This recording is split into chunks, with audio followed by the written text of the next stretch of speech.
Samantala mga kababayan, nagulat po si Kabayan Noli de Castro sa naging kasagutan ni Senator Bato de la Rosa sa kanyang katanungan.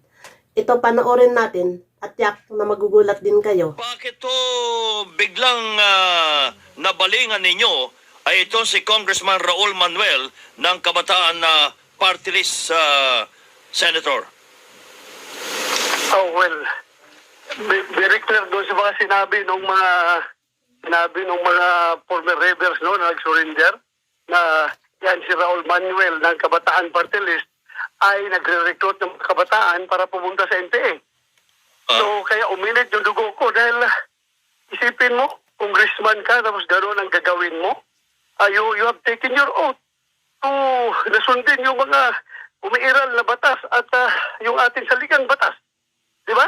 Bago ka naging congressman, nag-take oath ka. Tapos yan ang ginagawa mo. So, uminit talaga ang dugo ko. Dahil yung kapakanan ng kabataan yung sinisira nila, yung kinabukasan. Kailan Hindi po ito? yung Kailan ito nangyari, Senator? kahapon sa hearing namin doon sa radicalization and recruitment of students sa mga eskwelahan. Kahapon sa hearing namin. May nagsalita ho dito, di ba, na tinuturo siya? Marami mga former rebels na nag-surrender. Kasi tinuturo na nagre-recruit ng mga kabataan na papunta sa NPA. Okay. Ang reaksyon no dito ni Ang impact, sinabi pa nga na bumisita pa siya doon sa mga kampo ng NPA. Ilang araw sila doon naglalakad para bisitahin yung mga nirecruit niya na napunta na sa NPA. Saan ho yun? Saan lugar? Doon sa Bukidnon. Itaw-taw, Bukidnon. Sa boundary ng Davao City, Davao Norte at Bukidnon. So ilang araw doon sila naglalakad doon para bisitahin lang ni Congressman Manuel yung mga bata na na-recruit na niya noon na napunta na sa NPA. So, yun ang sinabi kahapon ng mga former rebels natin. Ito po ang sagot niya, babasahin ko lang sagot niya kanina sa interview ng teleradyo.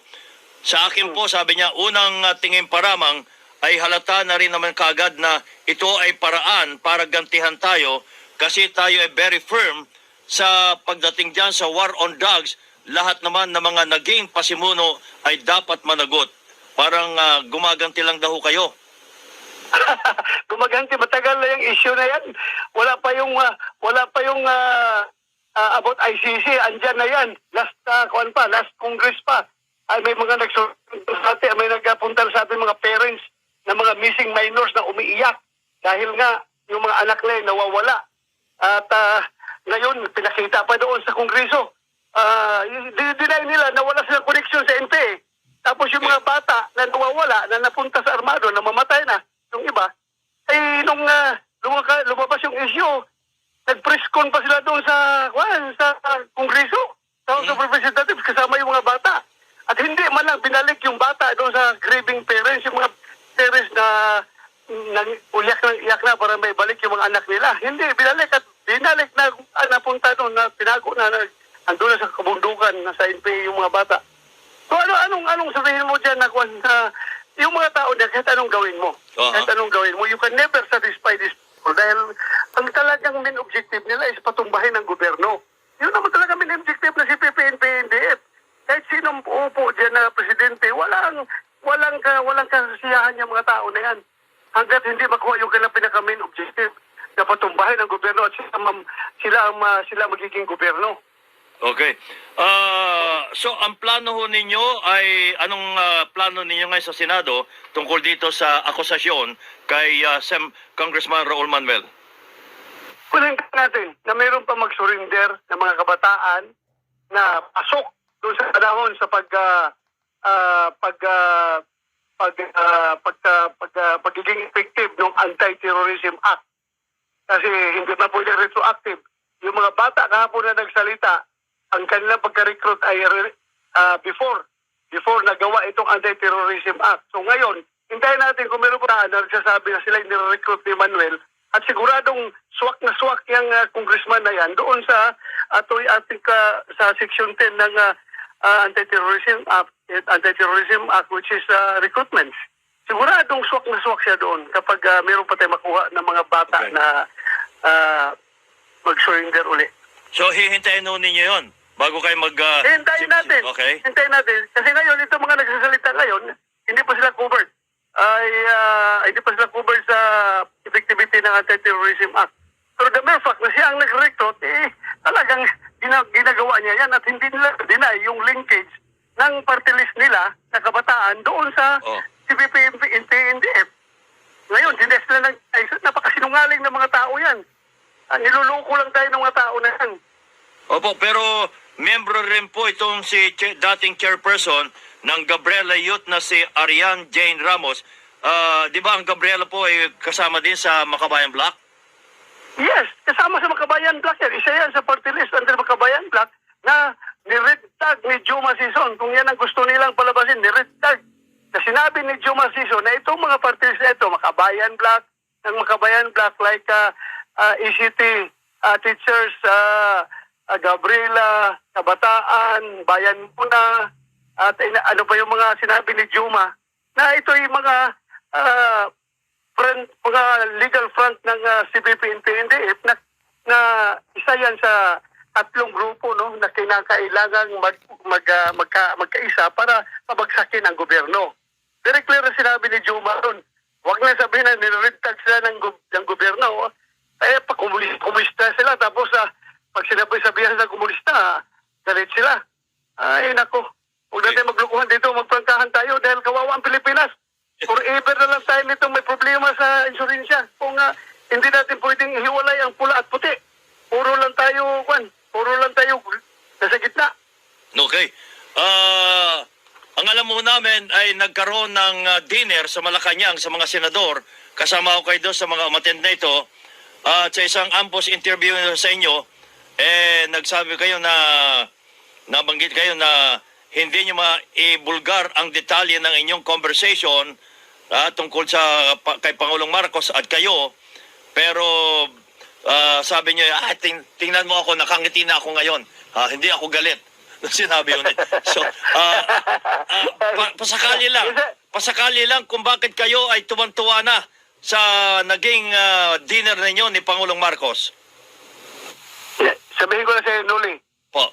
Read my lips. Read my lips. Okay. Hindi naka-smile. Yun na. Pero yun na. I don't have to tell you the details. I don't have to tell you the details. Nakakaya naman kay Pangulo. That is a privilege Bahala na siya. communication between us. Opo. Bahala siya. So, read my lips. Yun. Read my lips. Napansin ko nga sa mukha nyo kanina sa interview, doon sa balita namin, hindi na ho kayo galit nung magsalita. Nakangiti na kayo. Nakalabas na ang ngipin nyo. Pasensya na kayo, Nuli. Ganyan talaga yung Bisaya magsalita kapag very emphatic sa kanyang gustong ipalabas. Medyo tumatapang pero hindi ako galit Hindi ako galit. Galit. Yun lang talaga. Yung pananalita na yan ng Bisaya. Hindi rin kayo galit kay Senator Risa Ontiveros sa kanyang ipinail na resolusyon. Hindi ako galit. Hindi. Masama lang loob ko. Iba yung galit Iba yung galit, iba yung masamang loob. Nagtatampo lang. Nagtatampo lang ako sa kanya. Ngayon, tampo. Tampo lang dahil magkaibigan kami. Magbista kami sa PMA. Iwan kawan niya, mista ako sa PMA. So, nagtampo lang ako. Hindi ako galit. Bakit ako magalit sa kanya? Sabi naman niya, trabaho lang na walang personalan. Opo. Pero sabi ko rin, sa'yo, trabaho lang yan. Pero sa akin, very personal yung issue na yan. Dahil ako ang imbestigahan ng ICC pag yun ang gagawin natin, papasukin ng ICC. So, very personal sa akin yung issue ng ICC. Opo. So, pasensya na. Tampuhan lang yan. Tampuhan lang na magbista. Opo. Anong reaksyon din ninyo na sinabi po ni Congressman Aurelio Gonzales, nag-apila ho sa inyo, Senator, na i-observe na naman ninyo ang parliamentary courtesy dahil tinira din yata ninyo House of Representatives? Hindi ko man sila directly tinira. Wala akong tinira na ganito sila, ganun.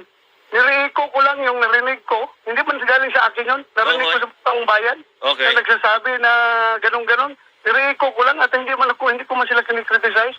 I don't criticize them. Pero kung sabihin mo na yung mga issue na yung sinabi ni Dong Gonzales, okay lang yun. Actually, wala akong problema doon. Pero kung idala mo yung issue na yan doon kay Raul Manuel na miyembro rin ng House of Representatives. Oo. Well, sabihin ko sa iyo kabayan, my love and loyalty to this country goes above and beyond my observance of parliamentary courtesy. Opo. Yan ang sabihin ko sa iyo. Kapag komunista na ang pag-usapan natin, Oo. kapag paninira ng buhay ng kabataan ang pag-uusapan natin, it goes beyond, above and beyond my love of this country.